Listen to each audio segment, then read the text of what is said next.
Return her, return her. The voice from the deep was not a whisper, but a chilling command that slithered through the village, wrapping itself around the heart of anyone who heard it. This is the terrifying story of Adana, a woman whose desperation for a child led her to a forbidden cradle, and the horrifying price she paid for her choice. This is her story, and it will send shivers down your spine. Where are you watching this video from? Comment your location and don't forget to subscribe to our channel. Now let's begin. In the village of Umuanyanwu, nestled between the whispering forest and the silent river, Adana was a name once sung like a beautiful melody. She possessed a beauty that seemed blessed by the gods themselves. Her skin was as smooth and dark as the richest soil after the first rain, and her eyes held a depth that mirrored the night sky. When Adana laughed, it was said that the flowers in the village square turned their heads to listen. Her movements were pure poetry, a dance of grace that captivated all who saw her. Mothers would often point her out to their daughters, not their sons, saying, "Look at her. Be like Adana. Carry yourself with that same dignity." It was no surprise then that Chidi, a man whose strength was as renowned as his kindness, sought her hand. He was a great farmer, whose yams were the biggest in the market and whose heart was even bigger. Their union was a celebration that the village elders still talked about with smiles on their faces. The music was vibrant, the food was plentiful, and the joy was so thick in the air you could almost taste it. The first years of their marriage were a garden of bliss. Chidi adored Adana, and she, in turn, revered the ground he walked on. They built a life filled with laughter and shared dreams. But as season after season passed, a silence began to grow in the one part of their home they wished to fill with noise, the space where a child's laughter should have been. The sweet nothings Chidi used to whisper began to carry the weight of an unspoken question. The looks from the other villagers, once filled with admiration, now held a glint of pity. Adana's heart ached with a barrenness that felt like a curse. What good is a field that bears no fruit? She once overheard an elder woman mutter to another at the market. Each month, the arrival of her blood was a fresh wave of grief, a red reminder of her emptiness. She prayed to the ancestors until her knees were raw and her voice was hoarse. She visited every known herbalist, drinking bitter concoctions that promised fertility but delivered only disappointment. Chidi, though patient, began to grow distant. The silence between them in the evenings became a roaring beast, devouring the love they once shared. Desperation, a dangerous seed, began to sprout in the fertile ground of Adana's sorrow.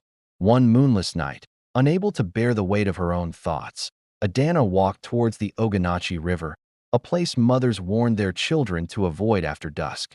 It was said that the river held secrets, and that its spirit, the ancient water goddess, was as likely to grant a wish as she was to drag you under. As she stood at the water's edge, tears streaming down her face, she saw it. Bobbing gently near the reeds, nestled in a basket woven from strange, iridescent leaves, was a baby.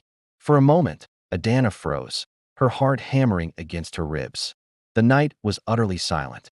No cry came from the basket, no sign of a mother nearby. The baby was perfect, its skin glowing with a faint, otherworldly luminescence under the starlight.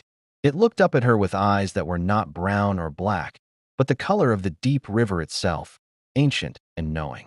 In that moment, all reason fled from Adana. This was not a discovery, it was a gift.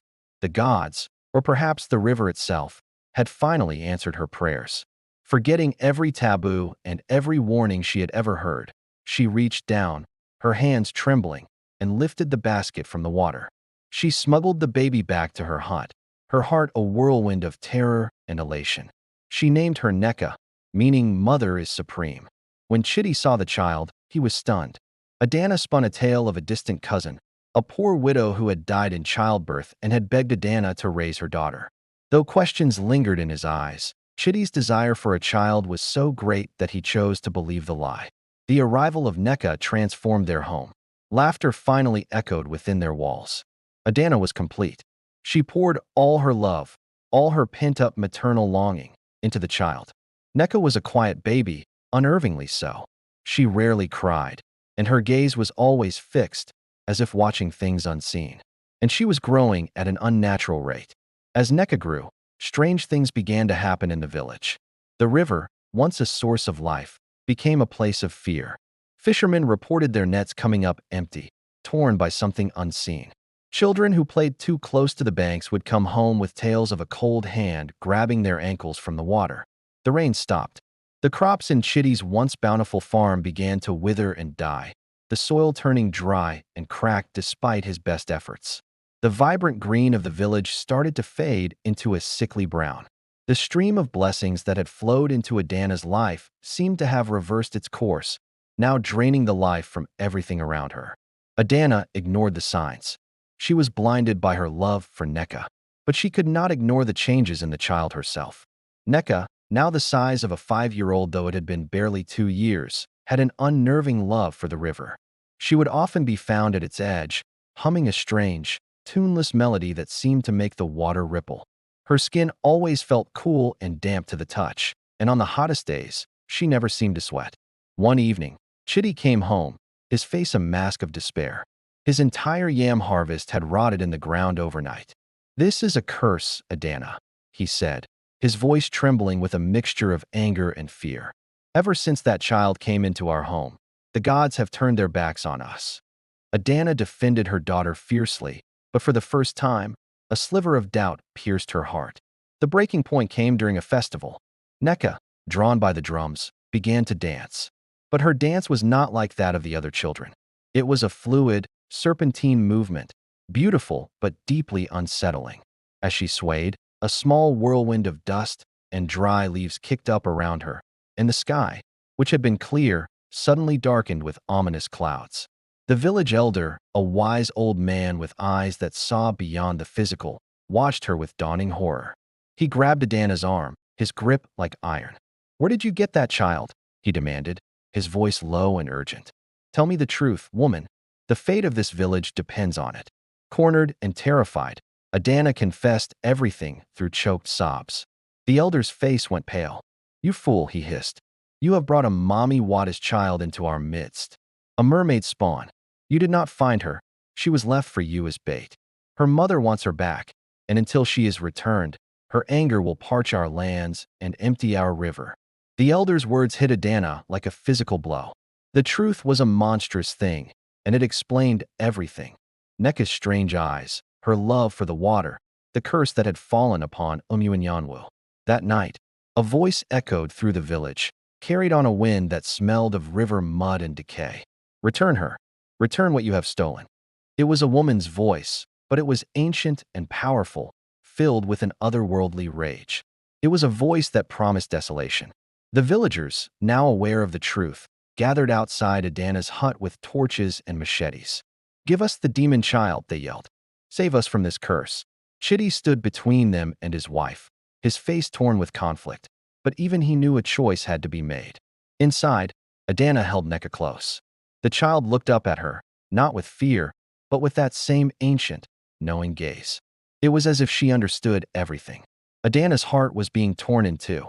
This was her daughter, the child of her heart, the answer to her deepest prayers. But she was also the source of her village's suffering, a being not of their world. The voice came again, louder this time, shaking the very foundations of their hut. "Return my child, or I will take you all." With tears blurring her vision, Adana made her choice. She could not sacrifice the entire village for her own happiness, a happiness that was built on a terrible mistake. Carrying Neka, she walked through the angry mob, who parted for her in fearful silence. She walked back to the Oganachi River, to the exact spot where she had found the basket. She placed Neka gently back into the woven reeds. For the first time, Adana saw a flicker of emotion in the child's deep eyes. Not sadness, but something akin to understanding. "I love you," Adana whispered, her voice breaking.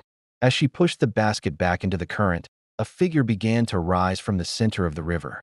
It was a woman of terrifying beauty, with long, flowing hair that seemed woven from seaweed and moonlight, and eyes that glowed with a cold, green fire. Her lower body was not of a woman, but the glistening, scaled tail of a massive fish. The Mamiwata. She fixed her gaze on Adana, a look that held no forgiveness. She raised a hand, and the basket with Neka inside floated towards her. As she embraced the child, she spoke one last time, her voice echoing in Adana's soul. "You took what was mine. Now, I will take what is yours." As the mermaid and her child sank beneath the dark waters, Adana felt a hollowness spread through her, a cold emptiness far worse than the barrenness she had known before. The next morning, the rains came, and the river was once again full of fish. The crops began to recover. The curse on the village was broken, but Adana was never the same. The light in her eyes was extinguished, and the laughter that once charmed the flowers was gone forever. She had been granted her deepest wish, but in the end, she had to give it back, and the price she paid was her own joy, her own spirit, which had been claimed by the River Queen. She lived the rest of her days as a hollow shell, a walking ghost in a village that was alive again, forever haunted by the memory of the mermaid baby she had loved and lost.